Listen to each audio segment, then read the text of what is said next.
This month will be 27 years.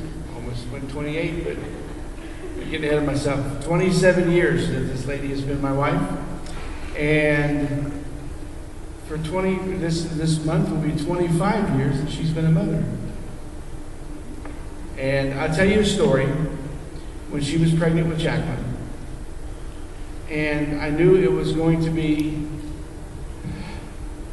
it wasn't going to be my day when it became, I was already outvoted when we got married. And then it was just one-on-one. But here's the type of attitude. She was about 9 months pregnant. She was sweeping the kitchen floor. And I walked in and said, "Honey, what are you doing? You just swept it like 30 minutes ago." And she says, "It's still dirty. I can hear it. I can hear the dirt."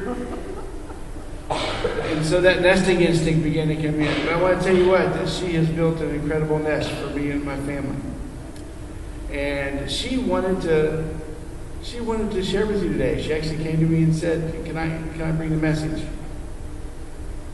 And when she talks, I listen. That's the only other reason I've been married 27 years. And anybody who's been married longer than one knows, right, gentlemen? That when she speaks, you listen. So this morning, if you would give your attention, and may the Lord bless the words of my wife, Teri.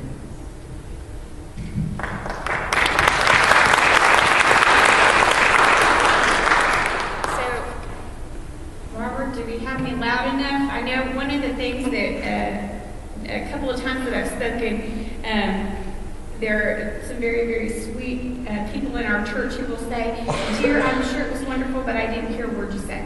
So I am working to fix that. So I am trying to speak louder, and I have a new little earpiece here that hopefully will get the microphone closer up to my mouth and will help you be able to hear me better. So can some of you hear me better than you have been able to in the past? Yes. Can you hear me? Yay! Even the back row, okay. Now I better make sure that I say something worth listening to, huh? So as I was walking up here, Ronnie was very willing to share some wonderful advice with me. He said, "Don't trip." And then he said, "And don't spill your water." And I thought, that's probably advice that he heard from his mom. So, thank you for sharing that motherly advice with me today, Ronnie.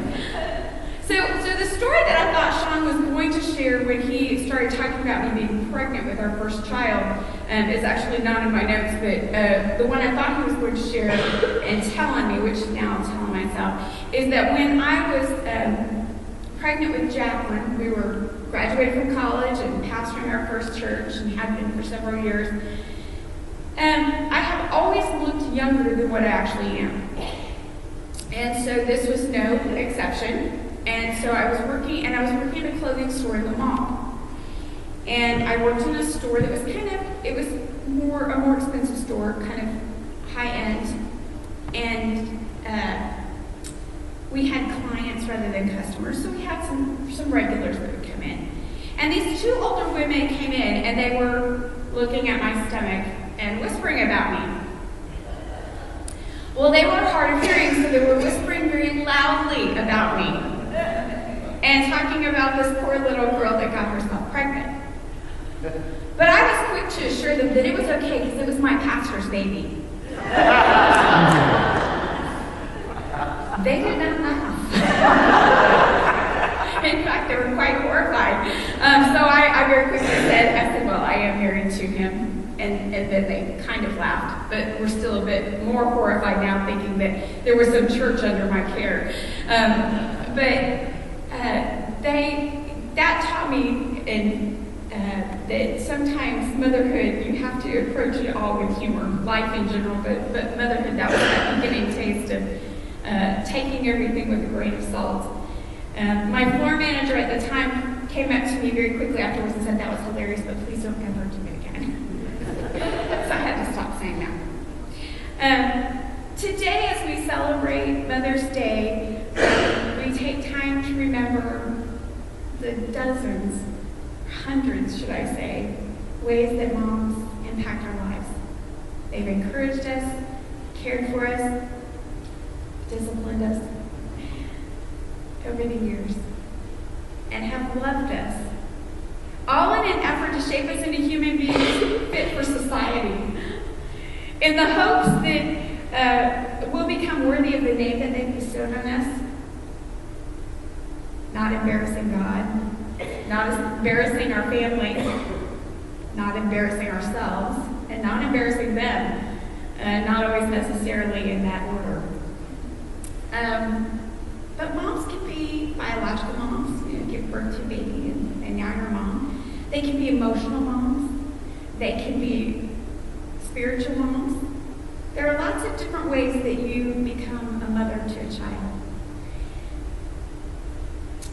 And while some of us give birth to the sweet children who will one day make us crazy, other children we choose to adopt into our hearts and into our lives. Great moms, I believe, love like Jesus loved, with an everlasting love. A love that's unshakable, unchangeable, that exists no matter what the circumstances are. That agape kind of love. Jeremiah 31:3 is our text. And, usually when I speak with lots of scripture, but today it's just this one scripture that says it all. The Lord appeared to us in the past saying, I have loved you with an everlasting love. I have drawn you with unfailing kindness.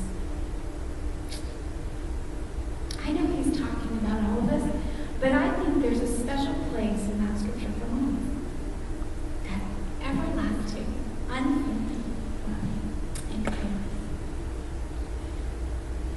I believe that when we live love, that we are able to share that love with others. That when we are so full of Jesus and recognize that we've been bought with a price, that we were loved when we were undeserving and unworthy, that God still loved us enough to send his child to die for us.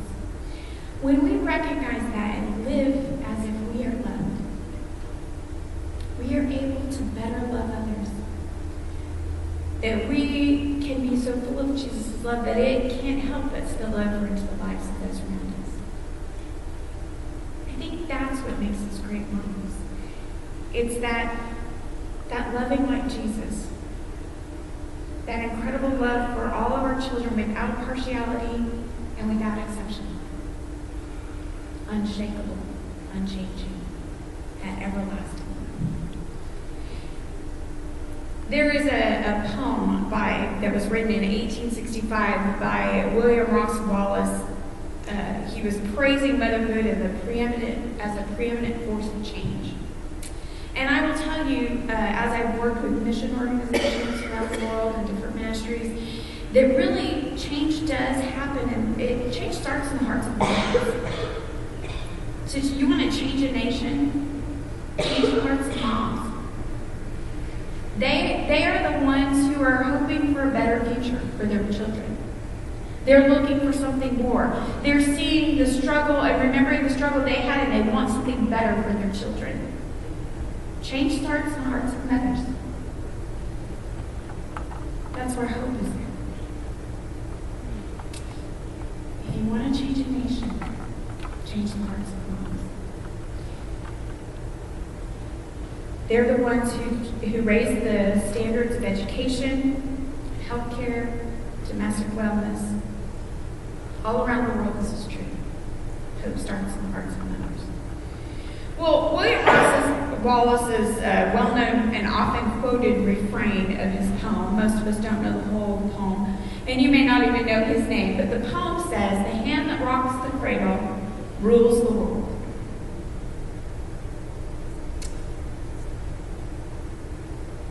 As children, we are influenced by our mother's love. It is the first place that we come in contact with the outside world, and it is where we learn security and trust. As a mother, I remember looking into the face of each one of my children and holding them in my arms and staring in wonder at this child that had been entrusted to me. And of course, my husband. But looking in wonder at this tiny child and this wash of emotion and the enormity of that responsibility. That this soul that will last forever, because we are eternal beings, is now entrusted to me. It's my responsibility. And while there's this wash of emotion and responsibility and love, there's also this fear that says, oh Lord, please don't let me screw this up.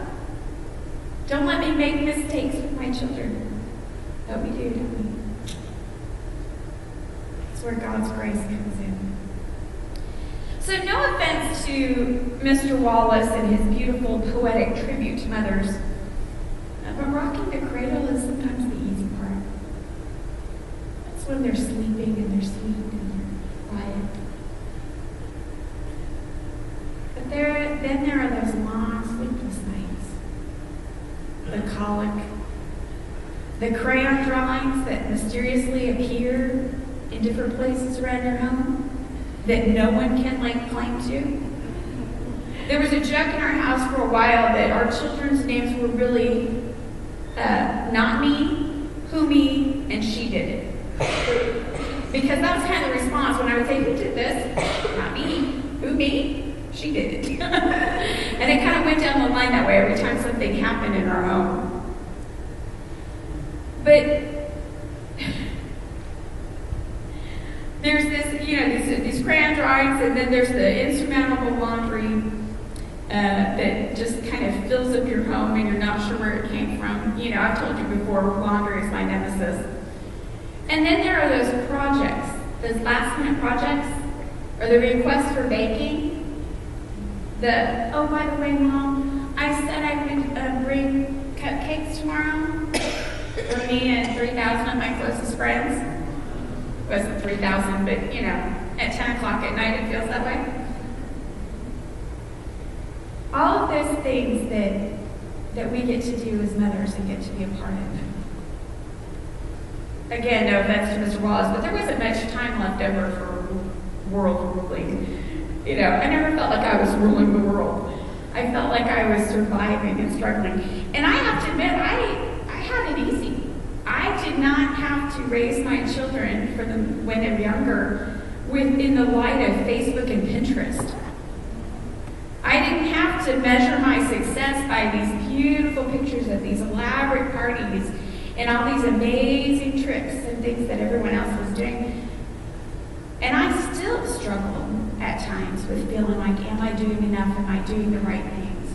So I can't even imagine what it must be like now, trying to measure ourselves against the standard that the world has set. Even then, most of us at some point were, even without Facebook, have been praying at some point not to see our children later on Oprah talking about us. In fact, there were a couple of times when my kids were growing up, but then they would complain about something and be like, well, that's one more thing to share with Oprah. I remember one time when I was feeling particularly overwhelmed with trying to live up to this expectation of being a good mom and at the time being a pastor's wife as well. And she was this sweet older woman who'd been a pastor's wife for years and years and years. And she had successfully raised 5 adult men. And she was sharing with me some of her story of just being overwhelmed when she was this mom of, she's feeling sorry for me as a mom of 3 girls, and then she's going, but I had 5 boys. She said the action never stopped at her house. But she shared with me this bit of wisdom, and she said, later when your children look back on their life, they won't remember how clean you kept your house. They'll remember the time you spent with them. And I remember these as she's sharing these words of wisdom, she says to me, and she proclaims emphatically, she says, I declare no more dusting. She said, it comes back in 5 minutes anyway. She said, so I am setting you free, no more dusting. And I had tears welling up in my eyes at that point, and she said, oh, I've just set you free, haven't I? And I went, no, I love that you think I dust.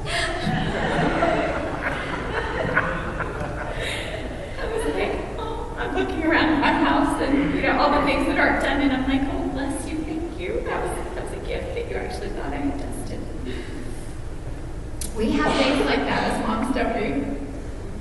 Those days when we're overwhelmed. There were several occasions throughout our time with 3 small girls that I would stop and wonder, is everyone's life this crazy or is it just me? Because there is sometimes no way to explain the amount of chaos. You know, Sean shared with you our slogan, we do crazy well. Because that's all we had.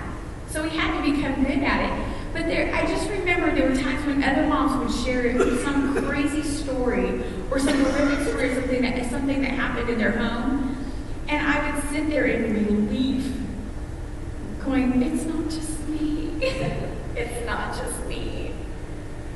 I remember being on the phone one day, and out of the corner of my eye, I see my sweet little Miranda. I see something white. And you only have to turn your back for a few seconds when they're small. And I see this white cloud, and I turn my head, and there's Miranda with her eyes full of wonder and joy with a large box of Bisquick, shaking it, going, look, Mommy, it's snowing, all over her bedroom with dark blue carpet. She was having a great time. Or the time that Danielle decided that purple was a beautiful, beautiful color. And that she needed to color in all of the tiles in our entryway with a purple permanent magic marker. And then I sat there wondering why I had children as I'm scrubbing my floor. And then finally it's clean. And she has a new canvas to start over. And there was a repeat performance. Because this time we liked green. Why not? Or the day that I walked in and found Jacqueline cutting a giant hole in our new sheets on our bed. Because she decided that someone at church had learned to taught her how to sew and she needed to practice.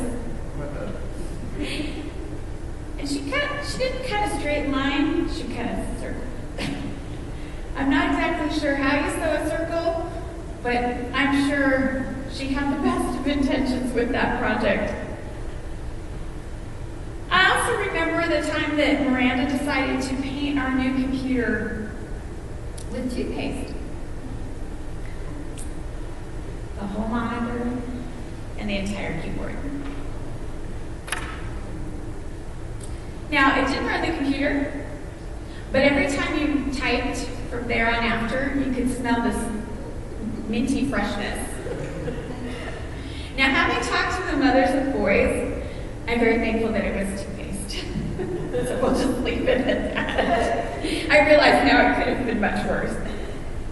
But one of my more embarrassing stories, being a mom, had to do with having to do with technology anyway, was when our printer stopped working and I took it to a local store to have it fixed. Well, I got it back and they fixed it. And I went home and 2 days later it was doing exactly the same thing. I would turn it on, it would do this weird kind of gets the edge. And I couldn't figure out what was wrong with it. So I'm so frustrated because I have 3 kids and I'm working and nobody has time for this. I've got to go back and get it fixed again. So I go up to the counter and I tell the man, explaining, I was just here 2 days ago. I asked you to fix this. And now it's doing the same thing again. Please, can you see what's wrong and figure out what to do with this? He pulls the ticket and reads it and smiles at me and he said, well, let's see if it's the same thing.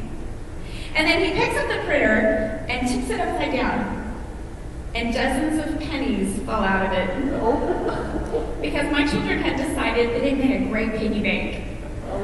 And he said, yep, it's the same thing. You would have thought that the guy who fixed it the first time might have mentioned the problem. But I think they were having way too much fun with that story. So they wanted to see what would happen. Motherhood is not for the faint of heart. There's a good dose of insanity and humility packed in every day. And fur and laughter is about the only way that you survive it.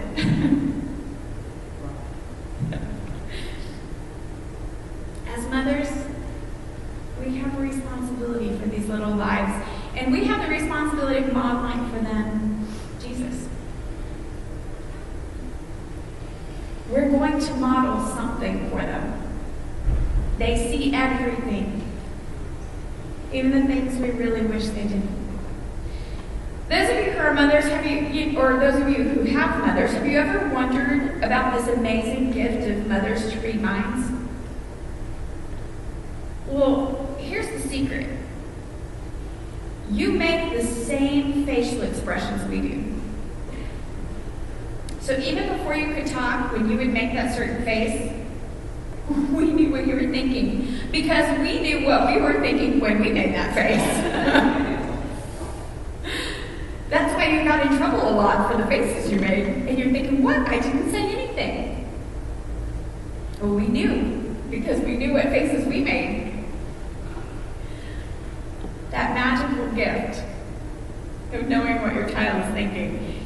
But kids are watching. I had one humbling, I've had several humbling experiences, but one that my husband delighted quite a bit in was when car seats were first allowed to sit in the front seat for a long time. You know, they're made now, so you have to sit in the back. But kids used to be able to ride up front.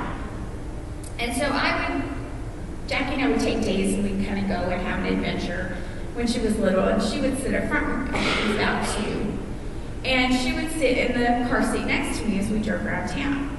Well, one Sunday morning, we got a trip on Saturday. Sunday morning came, and we were in a rush, and I told Sean, don't worry about it, I'll just have her sit next to you, I'll sit in the back. Well, we start down the road, and she says, Daddy, look out. Daddy, slow down. Daddy, there's a stop sign. Daddy, you're scaring me. And I realized how much I told Sean how to drive. Because she had learned that it was the job of whoever sat in that seat to tell him how to drive. I don't know that I should say I learned that lesson well, because I still sometimes try to help. But that was quite humbling to realize that my daughter was paying that much attention to what I did, that even as a 2-year-old, she picked this up, that what her responsibilities were sitting in the front seat. One of the things we teach our children is about prayer, about faith, about Jesus and how he answers our prayers. Sometimes we wonder how wise that was. We had been spending time praying with our kids. We pray with them at night before bed. And we've been spending quite a bit of time in prayer. And it's always fun to see what little kids will pray for. You know, because you always get all these really interesting things. Well, Miranda was adamant at one point that she wanted a kitten. 6 months. That pray without ceasing thing, she took that seriously. 6 months, every night, she prayed, Jesus, please bring me a little black kid with a little white spot right here. And I would have to tell her yet again, Miranda, I know you love kitties, and I know that Jesus loves you, but Mommy is so allergic to kitties. In fact, my eyes swell shut, so it's really not pretty. And I would tell her, but Jesus loves Mommy too. And Jesus doesn't want Mommy to be sick. You don't want Mommy to be sick, do you? No, I don't want my Mommy to be sick. Okay, sweetie, we're gonna not have a kitty. Okay, the next night. And dear Jesus, will you please bring me a little black kitty with a little white spot right here? So here is this child's consistent faith as she asked Jesus, please, please, Jesus, give me a kitty. And I had to be this horrible person trying to tell her that Jesus is not going to answer this prayer. Well, 6 months into this, we had a New Year's Eve party at church. And we were getting home late. It's about 1:30 in the morning, I think, when we finally were rolling into the house. And Sean's he's got Jacqueline slung over one shoulder, and he's carrying Danielle in a car seat, and I'm carrying Miranda. And as I come around the front of the van, or the minivan, I hear meow, meow. And I went, oh no. Because those of you who've been around cats in cold weather, they try to find the warm spots, and then you get like half of a cat in your engine. Not pretty. And so I had this horrifying thought in my head that here my kids are going to be traumatized by, this experience with this cat, especially Miranda after all her prayers for this kitty. So I quickly, since he was already carrying two, I quickly handed off Miranda to Sean, took her up to the house, and she grabbed his leg, and he kind of got her to walk around the corner, and I popped the hood and kind of doing this as I'm opening the hood, thinking I'm going to find, half a cat in the manifold. Okay. And I lifted the hood, and there's this perfect little baby kitty sitting on top of a battery. A little black kitty with a little white spot right there. And as I'm staring, thinking, oh, what have you done, Lord? Here comes Miranda flying around the corner. My kitty, my kitty, my kitty, my kitty. Jesus brought me my kitty. So guess what? We had a cat. Because even though I was unwilling to answer that little prayer of my sweet little child, I was not willing to let her believe that Jesus didn't answer that prayer when he so obviously did. That's one of the ways that we love our children. We teach them about faith and prayer, and sometimes even in spite of ourselves, the ways that Jesus answers our prayers. Sometimes as mothers, we teach our children about overcoming fear. We help them to not be afraid of the dark. We help them conquer the monsters under the bed or in the closet. To overcome what their friends think, or boys think as they grow up, or girls think as they're boys. We help them overcome those fears. One of Danielle's fears, which we actually instilled in her, not knowing. My children were sharing about an English project they were working on about the song "Ring Around the Rosie." And if you know this song, "Ring Around the Rosie, Pocket Full of Posy, Ashes to Ashes We All Fall Down." Well, that particular poem is actually about the bubonic plague. And that's kind of how that came about. So our children, or Miranda and Jacqueline, had learned that in school, and we're talking about it at dinner. And I see Danielle's horrified expression as she's terrified now about the song and about the bubonic plague. And she keeps asking me, does that still exist?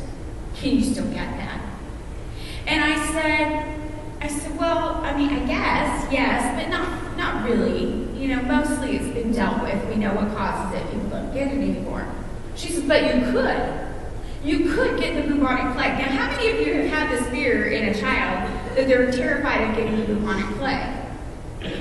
So I'm trying to figure out where this fear has come from and what we can do to help her overcome this fear of the bubonic plague. And then she says to me, they have us take pictures in those. They what?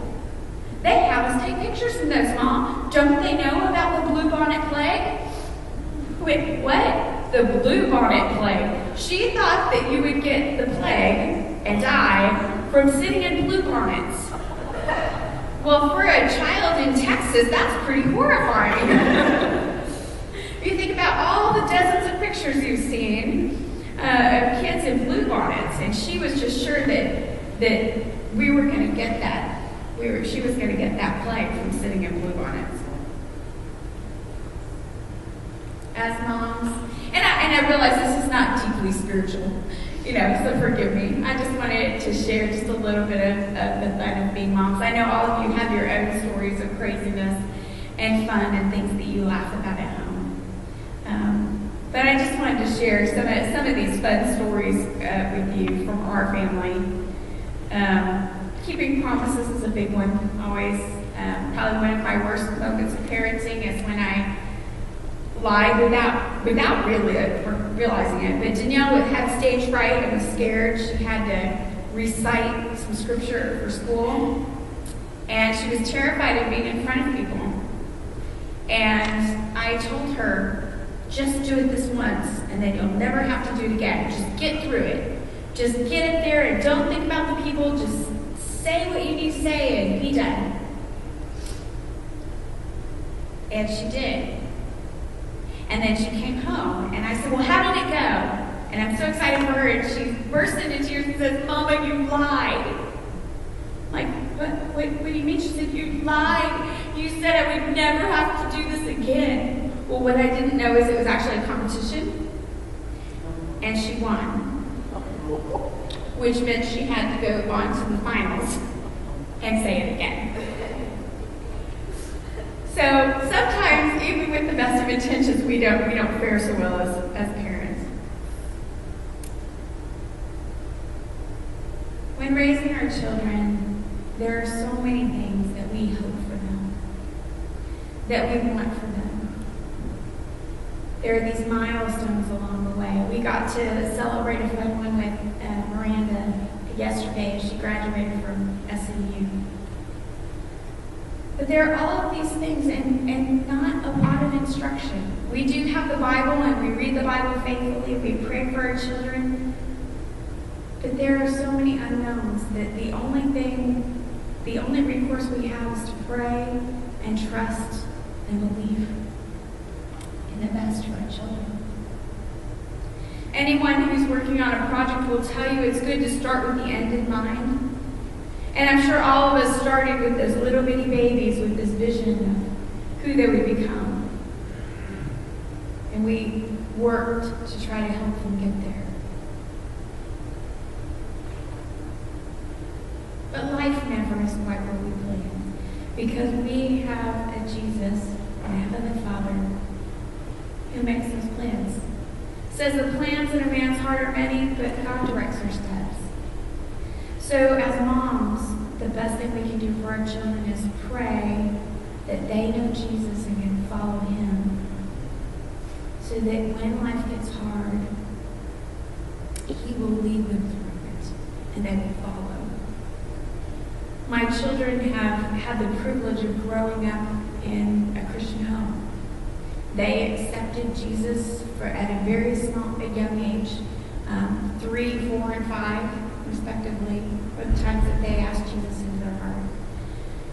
But I've told them all over the years that was somewhat of an arranged marriage to Jesus. We introduced them and we taught them about Him.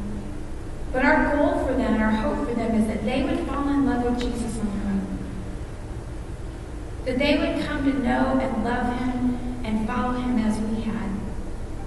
Not because it was a part of our home life, not because it was expected, not because it was the right thing to do or because Mom or Dad said so, but because they themselves had found the truth in His Word and learned who He was and loved Him and accepted His love so that they would in turn live as loved, so that they could love others.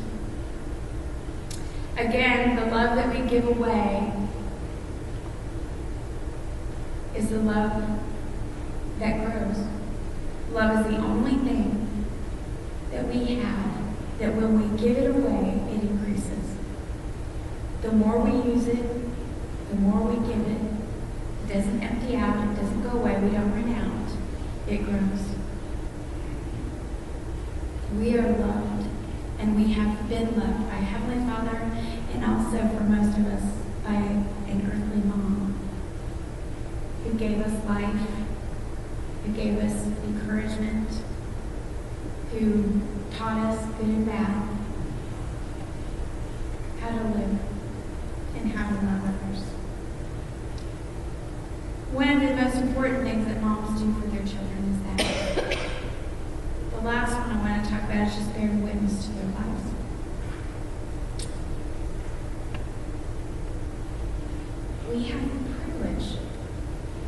bearing witness to our children's lives, to the decisions that they make. We get to tell them the stories like I have today. I've shared with you some of the stories that we share around our dining room table. But these are stories that they wouldn't remember had we not told them those stories. We get to carry those stories with them and tell the stories of their life. As I was thinking about that, I thought about Jesus' mom, Mary.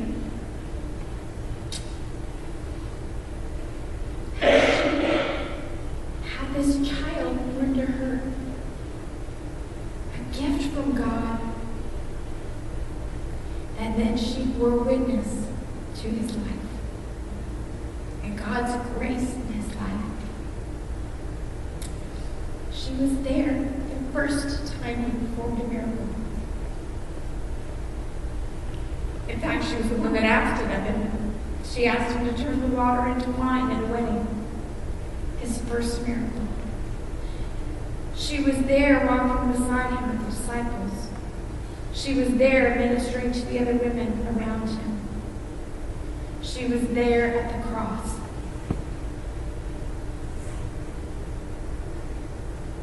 And all of the disciples had fled.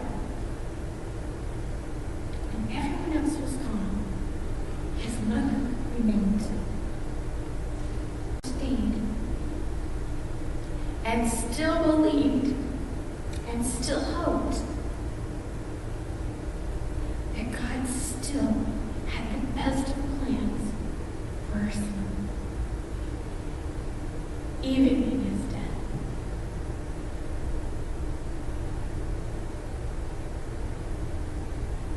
Our children are a gift. They are a sacred trust. And we have a gift of bearing witness to their lives and the great things that God will do through them. Some of us have had the burden of bearing children. Children that we hoped for in life. And yet still, we trust. And we believe in God's goodness. And we believe in his plan. That even in all of that, there was still goodness and grace.